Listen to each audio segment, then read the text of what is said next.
Hello guys, कैसे हैं आप सब लोग? बढ़िया। तो लास्ट क्लास हम कर रहे हैं कक्षा 12वीं में जो पहली किताब है जिसका नाम है, कीजिए सब्सक्राइब कीजिए और शेयर भी कीजिए अपने दोस्तों के साथ जो कि आपके साथ ही कक्षा 12वीं में पढ़ रहे हैं। ठीक है, अभी के लिए सब लोग हो गया। हेलो गाइस, कैसे हैं आप सब लोग? बढ़िया। तो लास्ट क्लास हम कर रहे हैं कक्षा 12वीं में जो पहली किताब है जिसका नाम है समकालीन विश्व राजनीति, और इसका जो हमारा पहला चैप्टर है उसका नाम है शीत युद्ध का दौर। तो अभी हम इसमें कर रहे हैं तो अभी तक हमने इसमें ये पढ़ा है कि जो शीत युद्ध क्या है, ठीक है, और इसका जो दौर है वो कब से कब तक चला। और इसके बाद हमने ये भी किया कि जो महाशक्तियाँ था कि जो महाशक्तियाँ हैं उनको छोटे छोटे देशों की आवश्यकता क्यों है, ठीक है। तो मैंने कुछ पॉइंट्स बताए थे जैसे कि महत्वपूर्ण संसाधन, भू क्षेत्र, सैनिक ठिकाने, आर्थिक सहायता, इनको मैंने एक्सप्लेन किया था। और मैंने ये भी बताया था कि ये जो क्वेश्चन है ये 4 नंबर का फेमस क्वेश्चन है और हमेशा आता है, 95% चांसेस है इसके आने में, तो आप लोग इसको ध्यान से करें, ठीक है। मेन पॉइंट्स यही हैं, इसी को आपको इसी महत्वपूर्ण संसाधन को थोड़ा सा 1 लाइन या 2 लाइन में एक्सप्लेन करके लिखना है। आपको 4 में से 4 नंबर मिल जाएंगे, ठीक है। और बाकी चीज़ें मैं आपको समय समय से कराता रहूँगा। तो खैर चलते हैं इस चैप्टर में आगे, जिसमें हमारा है शीत युद्ध का दायरा। शीत युद्ध का दायरा, जैसे कि हमें बताया कि जो शीत युद्ध है वो 1945 से 1991 तक चला। तो अभी हमें पता है 1991 के बाद कि जो शीत युद्ध है उसमें कभी हथियारों का इस्तेमाल नहीं हुआ। लेकिन जब शीत युद्ध चल रहा था, जब दोनों महाशक्तियों के बीच में इस तरीके का टकराव या संघर्ष कर रहे थे, तो ऐसी परिस्थितियां बहुत बार आई कि लगा कि जो शीत युद्ध है वो अब हथियारों का रूप ले लेगा, ठीक है। अभी तक जो शीत युद्ध है उतने कभी हथियारों का इस्तेमाल नहीं हुआ, लेकिन अब वो हथियारी रूप ले सकता है। तो इसी को हम कहते हैं शीत युद्ध का दायरा। शीत युद्ध का दायरा वो स्थिति है जब भी ऐसा लगा कि जो शीत युद्ध है अब हथियारों का रूप ले लेगा। इसका एक और नाम है, जैसे कि इंसान के 2-3 नाम होते हैं ना, पेट नेम, निकनेम वगैरह, वैसे इसका एक और नाम है। क्या नाम है इसका दूसरा? चरम बिंदु। शीत युद्ध का चरम बिंदु या शीत युद्ध का दायरा, दोनों क्या एक ही बात है। इनके बारे में आप लिख सकते हो, ठीक है। तो दायरा मोस्ट इंपॉर्टेंट है और इसका जो सबसे पहला दायरा है, तो दायरे बहुत सारे हैं, ठीक है, दायरे बहुत सारे हैं, लेकिन मुख्य रूप से हम 2 या 3 दायरों के बारे में हम इस क्लास में बात करेंगे जो कि मेनली आते हैं। तो जो पहला है क्यूबा का मिसाइल संकट, और ये इतना फेमस है, इतना इंपॉर्टेंट है, 95% चांसेस है और 6 नंबर का आपको देखने को मिलेगा, ठीक है। और जो अभी रिसेंटली जो प्री बोर्ड हुए हैं बच्चों के, उसमें भी ये क्वेश्चन आया हुआ है, तो इसको ध्यान से करिए। सो कैसे करना है इसको? तो क्यूबा का मिसाइल संकट, पहले क्यूबा क्या है? क्यूबा अमेरिका के पास एक द्वीपीय देश है। क्यूबा अमेरिका के पास एक द्वीपीय देश है, अमेरिका के पास, ठीक है। लेकिन अमेरिका की जो विचारधारा है पूंजीवादी, लेकिन ये अमेरिका के पास तो स्थित है, लेकिन इसकी विचारधारा पूंजीवादी नहीं है, बल्कि इसकी विचारधारा समाजवादी है। और समाजवादी सोवियत संघ की विचारधारा है, जो कि उसका मुख्य देश जो है रूस, वो उससे बहुत ज़्यादा दूरी पर स्थित है। तो सोवियत संघ का जो सबसे बड़ा देश है रूस, उसने इसका बहुत ज़्यादा फ़ायदा उठाने की कोशिश की कि जो हमारा विरोधी है पूंजीवाद में अमेरिका, और उसके पास ही हमारा एक मित्र देश है, ठीक है, तो क्यों ना हम उसका फ़ायदा उठाएं और हम जो हमारा विरोधी है अमेरिका, उसके ऊपर मिसाइलों की तैनाती कर दें। तो इसी सोच से 1962 में जो सोवियत संघ है उसके जो उत्तराधिकारी हैं उनका नाम है निकिता क्रुश्चेव। 1 नंबर में आ सकता है कि 1962 में सोवियत संघ के उत्तराधिकारी का नाम बताइए, तो आप लिखेंगे निकिता क्रुश्चेव, 1 नंबर मिल जाएगा, इजी है। तो निकिता क्रुश्चेव ने ये प्लानिंग की, ये योजना बनाई कि क्यों ना हम अमेरिका में अमेरिका के विरोध में अमेरिका के ऊपर परमाणु जो मिसाइलें हैं उसकी तैनाती कर दें, और जो कि हम क्यूबा का इस्तेमाल कर सकते हैं। तो क्यूबा के उस समय जो राष्ट्रपति हैं उनका नाम था फिदाइल कास्ट्रो, ठीक है। तो 1962 में सोवियत संघ ने क्यूबा में मिसाइल हथियारों की तैनाती कर दी, ठीक है। तो इसकी जो खबर है, अमेरिका के जो राष्ट्रपति हैं जॉन एफ कैनेडी, उस समय उनको इसकी जो खबर है वो 2 हफ्ते बाद पता चली कि जो हमारा विरोधी खेमा है उसने हमारे पास के ही देश में एक परमाणुओं का हमला करने के लिए उसने तैयार है। तो उसने सबसे पहले क्या किया, जॉन एफ कैनेडी ने, जो अमेरिका के राष्ट्रपति हैं, उन्होंने ये किया कि सबसे पहले उन्होंने सोवियत संघ से कहा कि आप अपने पहले हथियार वापस ले लीजिए और दबाव कम करने की बातें की, ठीक है।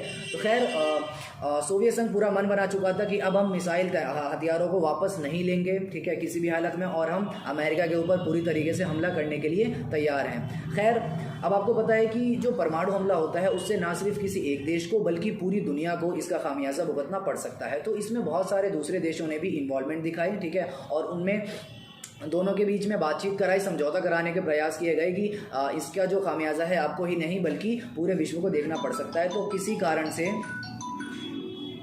ठीक है, तो किसी कारण से सोवियत संघ ने वहाँ से हथियार वापस ले लिए, और जो शीत युद्ध है वो जो हथियारी रूप लेने जा रहा था वो किसी कारणवश नहीं ले पाया, ठीक है। तो ये 6 नंबर का एक इंपॉर्टेंट है, फेमस क्वेश्चन है, इंपॉर्टेंट भी क्वेश्चन है और आता भी है, 6 नंबर में आता है। तो आप इस चीज़ का ज़रूर से ख्याल रखें, आपको यही पूरी स्टोरी ध्यान रखनी है। और ख़ास तौर से जो क्यूबा के जो राष्ट्रपति हैं, अमेरिका के राष्ट्रपति हैं और जो उनके सोवियत संघ के उत्तराधिकारी, ख़ास तौर से उनके आपको नाम ज़रूर पता होने चाहिए, ठीक है, काफ़ी काम आएगा। तो आपको पता है हमने इसको शीत युद्ध के दायरे में इसीलिए रखा है क्योंकि क्यूबा में इस समय की जो संभावनाएं हैं वो बनी कि अब जो शीत युद्ध है वो हथियारों का रूप ले लेगा, इसीलिए हमने इसको शीत युद्ध के दायरे में रखा है, ठीक है। एक और दायरा है, शीत युद्ध का एक और दायरा है, ठीक है। तो किसी कारण से सोवियत संघ ने वहाँ से हथियार वापस ले लिए और जो शीत युद्ध है वो जो हथियारी रूप लेने जा रहा था वो किसी कारणवश नहीं ले पाया, ठीक है। तो ये 6 नंबर का एक इंपॉर्टेंट है, फेमस क्वेश्चन है, इंपॉर्टेंट भी क्वेश्चन है और आता भी है, 6 नंबर में आता है। तो आप इस चीज़ का ज़रूर से ख्याल रखें, आपको यही पूरी स्टोरी ध्यान रखनी है। और ख़ास तौर से जो क्यूबा के जो राष्ट्रपति हैं, अमेरिका के राष्ट्रपति हैं और जो उनके सोवियत संघ के उत्तराधिकारी, ख़ास तौर से उनके आपको नाम ज़रूर पता होने चाहिए, ठीक है, काफ़ी काम आएगा।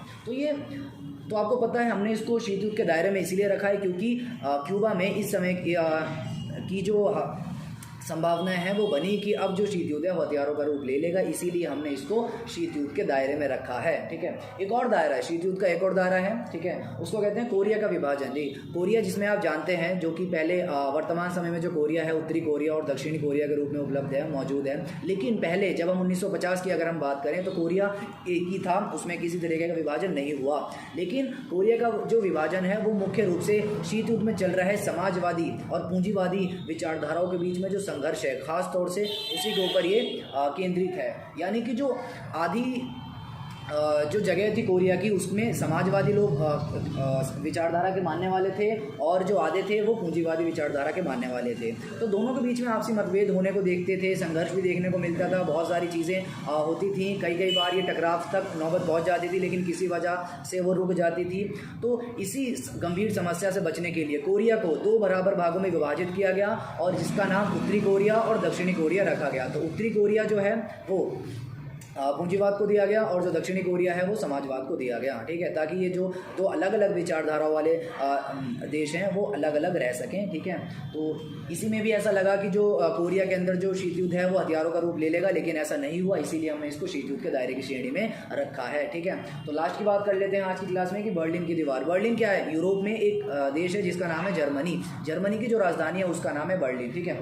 तो वहाँ पर एक दीवार बनाई गई क्योंकि जर्मनी जो थी उसमें भी 2 अलग अलग विचारधारा वाले देश के विचारधारा वाले लोग थे, पूंजीवादी भी थे और समाजवादी भी थे। तो एक बीच में दीवार बना दी गई ताकि जो दोनों अलग अलग विचारधारा वाले लोग हैं उनको अलग किया जा सके, उनमें किसी तरीके का टकराव या संघर्ष कम से कम हो। तो ये भी जो बर्लिन की दीवार है वो 1961 में बनाई गई और इसको गिराया गया 1989 में, जो कि शीत युद्ध के खात्मे का प्रतीक था, ठीक है। तो ये 3 मुख्य रूप से जो शीत युद्ध के दायरे हैं वो देखने को आते हैं, पेपर में बहुत ज़्यादा इंपॉर्टेंट है। और इसमें जो क्वेश्चन आते हैं वो इस तरीके से आते हैं कि शीत युद्ध के किसी एक दायरे को की विशेषताएं बताइए या उस पर टिप्पणी कीजिए, उसके बारे में व्याख्या कीजिए किसी एक में। तो आप क्यूबा का भी लिख सकते हैं, कोरिया का लिख सकते हैं या बर्लिन की दीवार का भी लिख सकते हैं। और क्वेश्चन ऐसा भी आ सकता है कि नाम लेके वो कह सकता है कि क्यूबा का मिसाइल संकट को की व्याख्या कीजिए या टिप्पणी कीजिए, तो फिर आपको उसी को लिखना पड़ेगा। तो ज़्यादातर क्वेश्चन ऐसे ही आते हैं, ठीक है। तो आपको ये पूरी स्टोरी लिखनी है और जो कुछ मैं नोट्स आपको डिस्क्रिप्शन में दूंगा आप उसको खास तौर से देखकर पढ़ लीजिए, जो कि आपको बहुत ज़्यादा काम आएंगे और